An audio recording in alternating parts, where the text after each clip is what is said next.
U Milandy som začala chodiť na akreditovaný kurz Ministerstva školstva a vzťahy.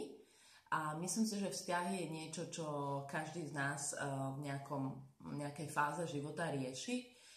Ja som sa rozhodla pre tento kurz nielen kvôli sebe, aby som si zlepšila vzťahy so svojimi rodičmi, kamarátmi, príbuznými a takisto partnermi, ale aby som sa aj naučila do budúcnosti, ak by som chcela robiť poradenstvo, pomôcť vlastne klientom v tejto téme.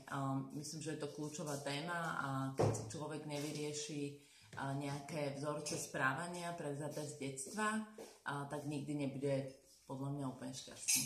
Takže doporučujem všetkým tento kurz a Milatka to robí so srdcom a veľmi praktickými ukážkami, kde si zapájame aj kreatívnu časť, kreslenie mandál a vlastne prepájame ľavú, pravú hemisféru a snažíme sa pochopiť aj podľa typológie osobnosti, aký ten človek je a potom, čo zažil v tom detstve a prenatálnom období a potom vlastne prekloniť to do tej dospelosti, ako vlastne ovplyvnilo jeho život to, čo zažil v detstve a predtým, ako sa narodil. Takže je to veľmi dobrý kurz. Doporučujem to.